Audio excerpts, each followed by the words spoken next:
kepribadian kita, tepat saat melihat situasi di luar diri kita yang berbeda dengan keinginan kita, itu artinya kita belum memiliki mata yang lembut.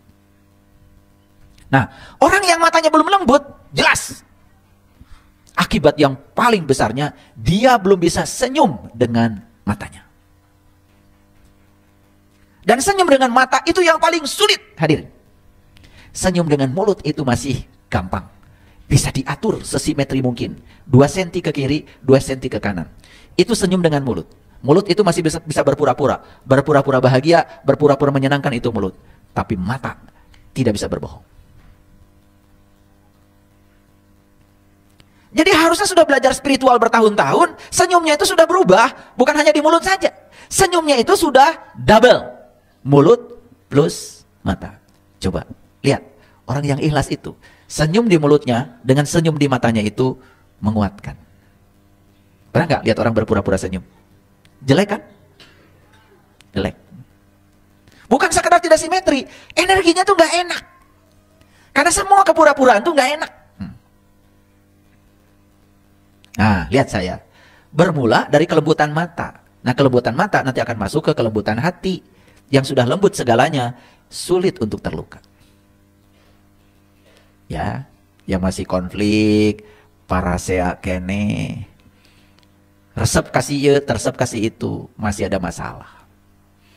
Artinya belum kemana-mana tuh, belajar spiritual. Paham ya?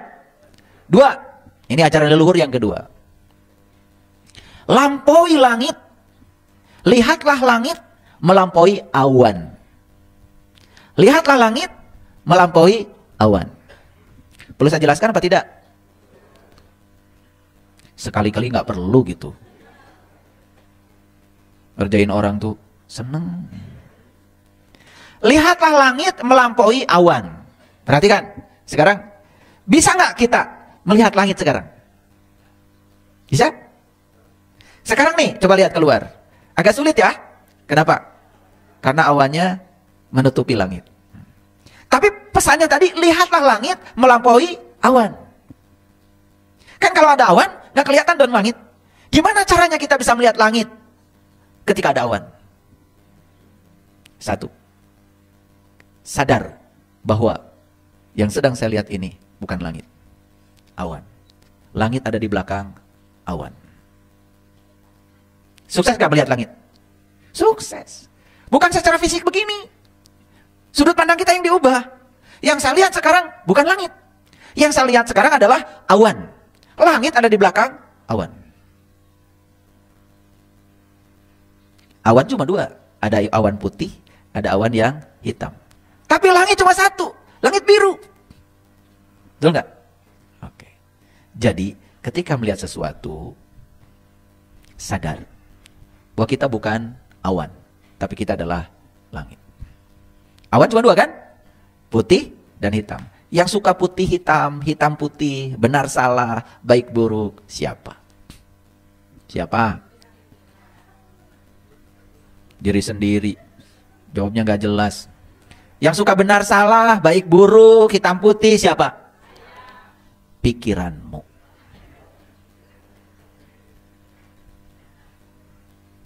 Kabut, sengajakah engkau mewakili pikiranku?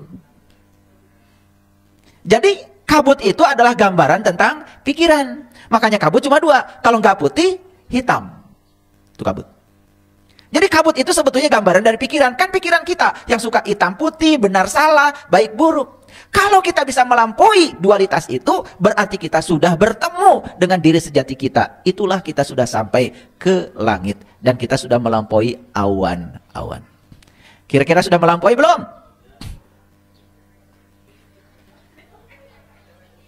Ya, dari dulu kalau ditanya OTW. Masih mending OTW-nya on the way. Iya mah, oh tungguan we.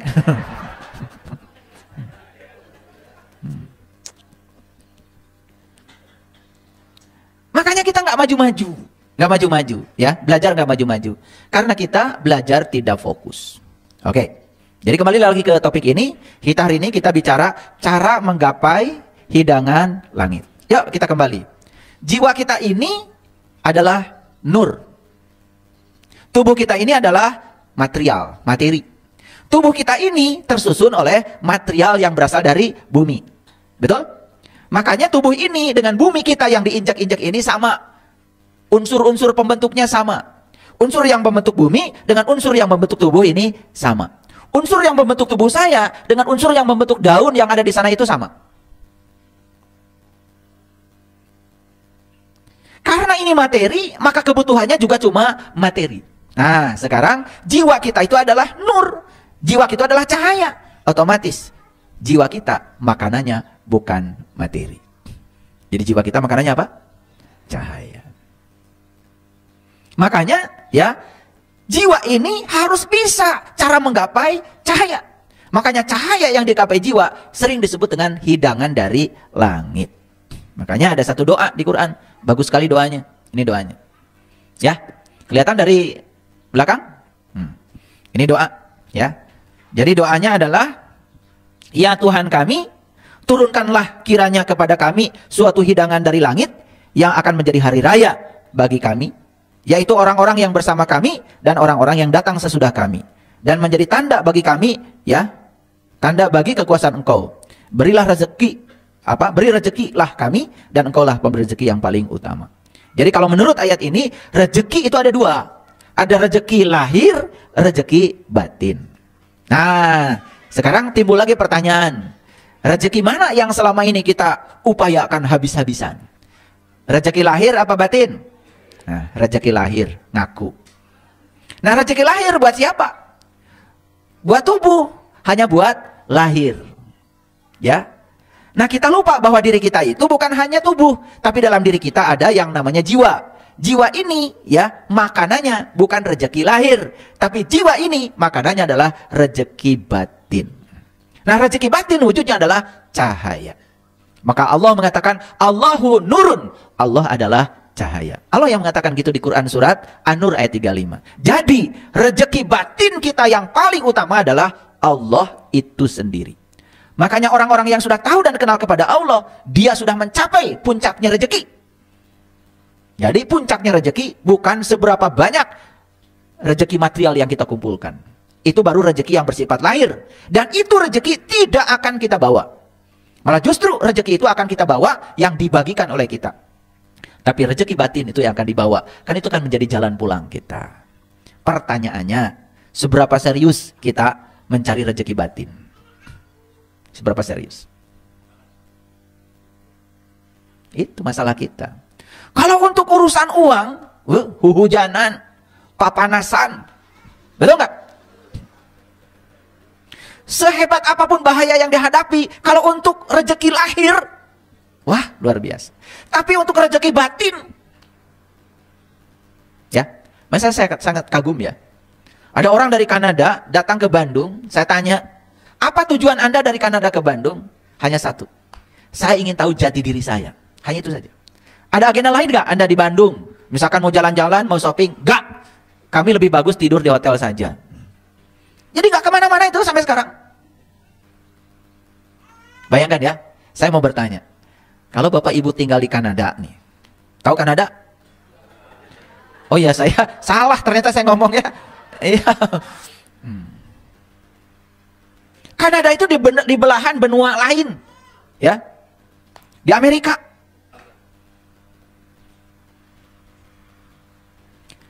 Jujur ya, kalau Bapak Ibu posisi di Kanada, kira-kira kalau disuruh ngaji ke Bandung, bakal nyampe nggak?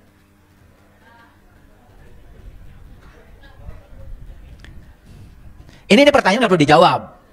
Sebetulnya maksud saya, kalau saya di posisi mereka, kan harus mengeluarkan uang, harus naik pesawat. Di angkasanya bukan sebentar itu, 18 jam. Sampai 24 jam. Belum lagi transitnya beberapa kali, betul? Tapi karena dia tahu betapa berharganya namanya rezeki batin itu. Dia ingin memberikan hidangan bagi jiwanya. Bayangkan. Mereka datang ke Bandung. Bahkan mohon izin. Yang satu telinganya sudah tidak mendengar. Yang satu matanya sudah tidak melihat. Begitu luar biasa. Makanya saya hargai. Saya sampai menyediakan waktu seharian untuk melayani mereka. Seorang pencari itu seperti itu. Jadi kalau dari Cianjur ke Bandung,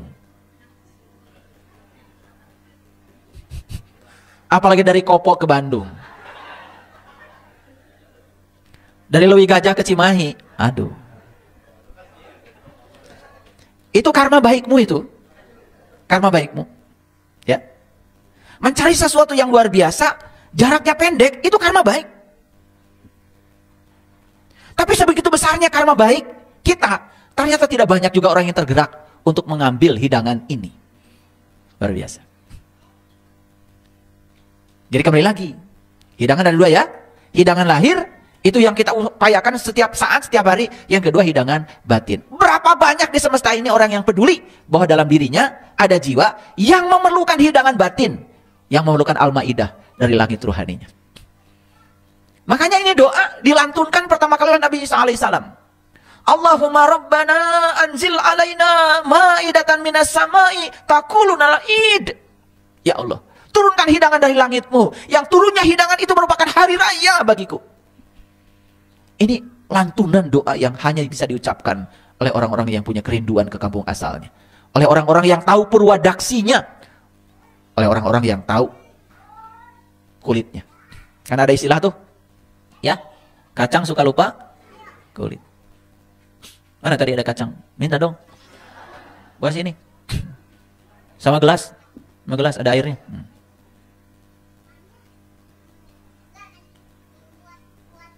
Udah sedikit aja, kenapa dipilih-pilih? Saya bukan mau makan kacang. Ini kacang. Coba minta gelas aqua tuh. Lobangi atasnya.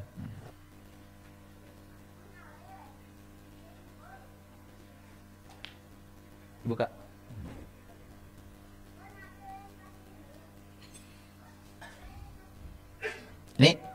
Ini kacang masih ada kulitnya nih.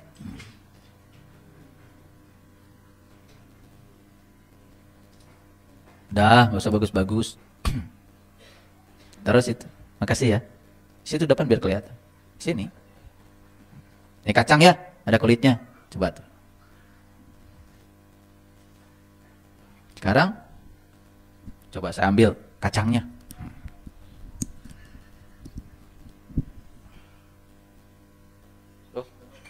Tadi, waktu dia ada kulitnya, tidak pernah ke bawah. Tidak tenggelam. Betul nggak?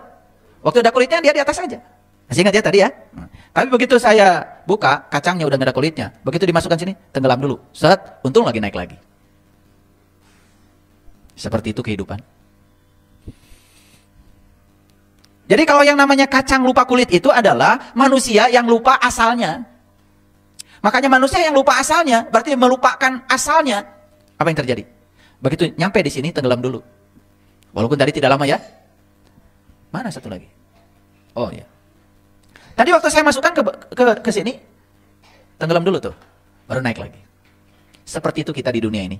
Banyak yang tenggelam dalam kehidupan ini karena apa? Melupakan asalnya. Ngerti praktek saya tadi? Ya. Atau sekali lagi. Ini waktu masih ada kulitnya, tidak tenggelam langsung, tidak tenggelam. Dia mengapung aja di permukaan. Tapi begitu dibuka kulitnya, tenggelam dulu, walaupun akhirnya ke permukaan. Seperti itu, kita itu. Jadi ketika orang itu melupakan jati dirinya, melupakan kampung asalnya, tidak tahu dari mana dia berasal, begitu masuk ke dunia ini, tenggelam, tenggelam. Untung aja ketemu dengan orang-orang yang menyadarkan. Lalu dia bisa ke permukaan lagi. Seperti yang tadi. Jujur ya. Jujur. Kira-kira sekarang kita sudah di permukaan atau masih tenggelam? Saya khawatir kalian masih tenggelam. Belum muncul lagi ke permukaan. Nah kalau sudah muncul ke permukaan lagi, berarti dia sudah ingat lagi pada kulitnya. Ingat lagi asalnya. Yakin? Ya. Semua orang-orang yang sudah kenal jati dirinya, saya pastikan hidupnya di permukaan. Tidak akan di bawah. Makanya kata Imam Al-Ghazali, makrifat itu mengubah mutiara, mengubah debu menjadi mutiara, mengubah hamba sahaya ke tingkat raja-raja. Begitu seseorang sudah mencapai yang namanya ma'rifatullah, maka dia itu sudah bukan debu lagi, dia jadi mutiara. Dia sudah bukan lagi hamba sahaya, dia naik ke tingkat raja-raja. Itu derajatnya orang ma'rifat. Kenapa? Karena nutrisinya itu sudah terpenuhi dua-duanya. Lahir batinnya sudah terpenuhi. Gitu. Nah, orang yang nutrisinya cuma lahirnya saja, batinnya tidak pernah dikasih nutrisi, ya tenggelam. Paham ya? Oke. Masih banyak gak manusia yang lupa asalnya? Jadi kacang lupa kulit itu artinya menggambarkan orang-orang yang lupa asalnya. Kalau lupa asal kira-kira bisa pulang gak saat dia mati? Gak akan bisa. Oke.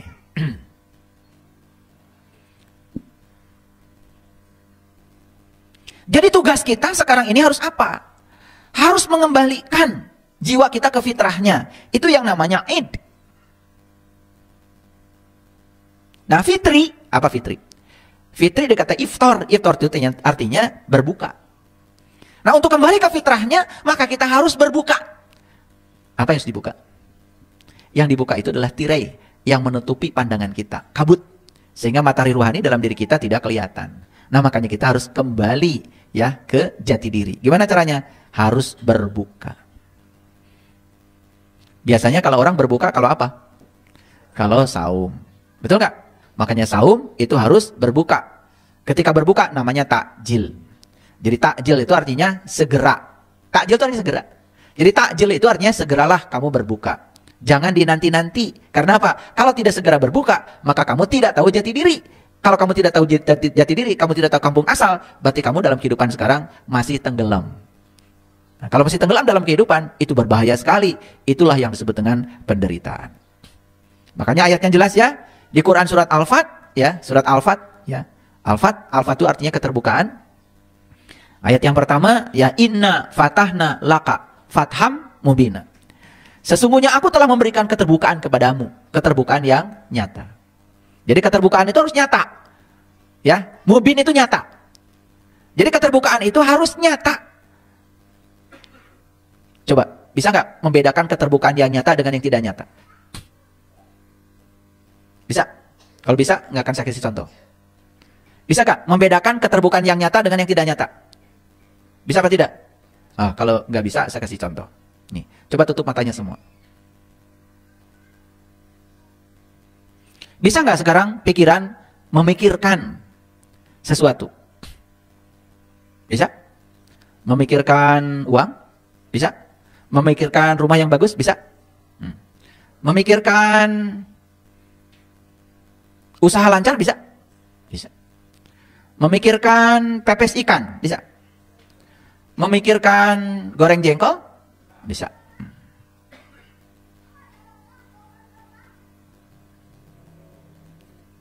Sudah, buka matanya. Itu yang tadi melihat jengkol dengan pikiran kan? Melihat rumah bagus dengan pikiran kan?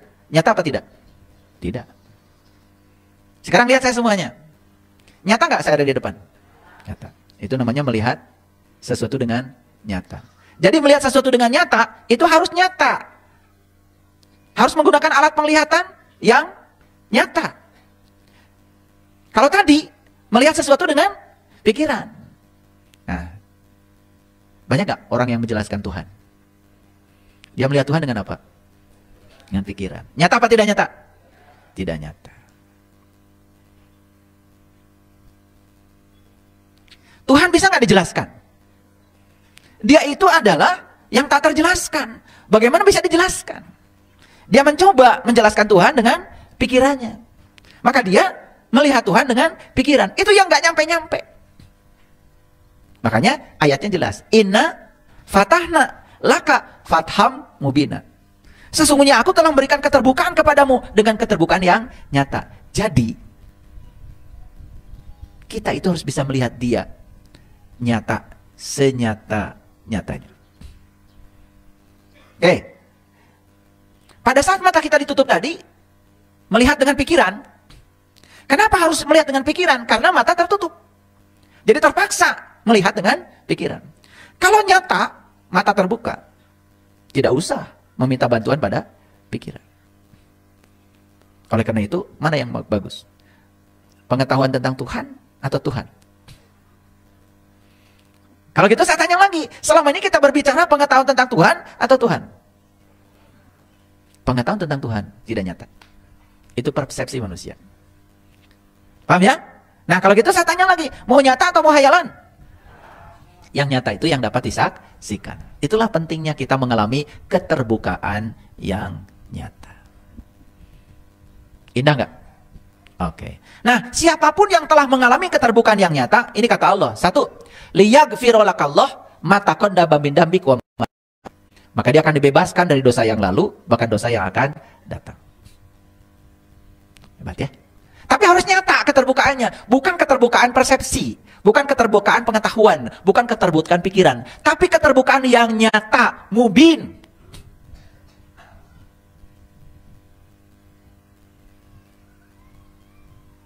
Setelah kita menyaksikan dia sebagaimana dia adanya, bisa menjelaskan dia? Gak bisa lagi.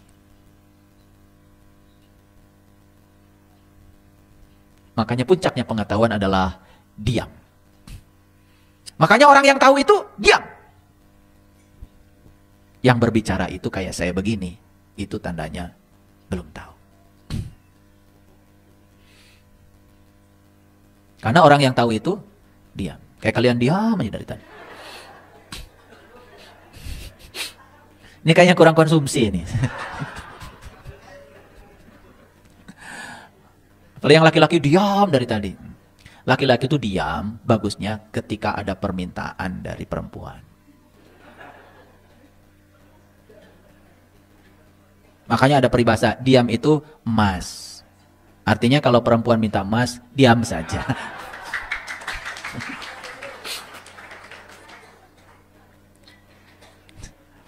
Paham ya? Oke, lanjut ya. Cukup sampai di situ? Enggak. Begitu keterbukaan ini, keterbukaan yang nyata, bukan keterbukaan persepsi, bukan keterbukaan interpretasi, bukan keterbukaan proyeksi. Semua keterbukaan pikiran, itu semua keterbukaan persepsi. Jadi kalau ada orang yang menjelaskan Allah dengan pikirannya, yang dijelaskan jelas bukan Allah. Yang dijelaskan adalah persepsi dia tentang Allah.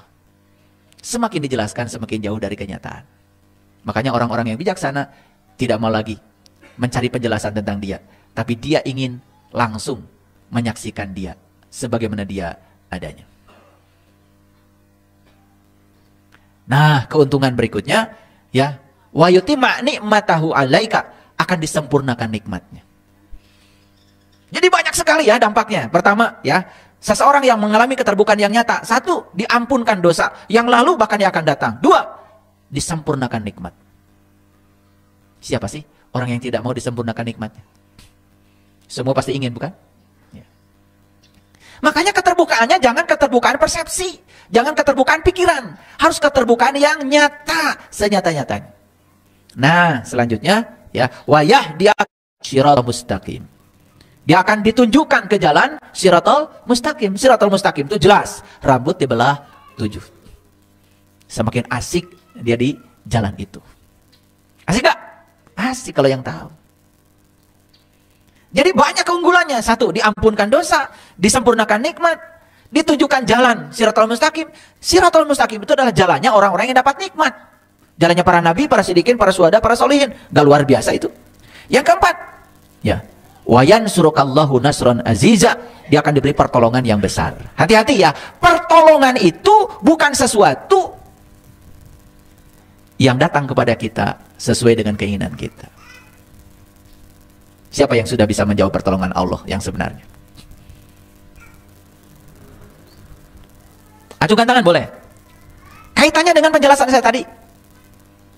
Masih ingat? Jiwa datang ke sini. Masih ingat? Sudah disertai dengan kebutuhan jiwa untuk mengembalikan jiwa ke aslinya jiwa. Jadi pertolongan Allah yang sebenarnya adalah semua realitas kehidupan yang kita jalani saat ini. Kalau begitu suami yang marah-marah pertolongan Allah? Jawab dong. Kalau begitu istri yang cerewet pertolongan Allah? Ya Allah. Jadi selama ini keliru mengartikan pertolongan Allah. Karena pertolongan Allah itu, ya, yang dimaksud oleh kita adalah saat kita ingin sesuatu datang. Betul nggak? Ketika menginginkan sesuatu tidak datang, dianggap Allah tidak menolong. Padahal datang Allah menolong, tidak datang juga Allah menolong. Karena itu kebutuhanmu. Itu yang disebut dengan wayan surakallahu nasran aziza. Itu yang disebut dengan pertolongan yang amat gagah. Mau hajatan hujan, duh Allah nggak nolong. Padahal hujan Allah nolong, tidak hujan Allah nolong. Semua realitas yang terjadi itu pertolongan Allah. Cuman sayang, karena kita masih kotor, melekat pada yang kita inginkan, menolak pada yang tidak diinginkan, maka yang tidak diinginkan ditolak jauh-jauh, yang diinginkan digenggam erat-erat. Itulah yang menyebabkan jiwa kita jadi kotor.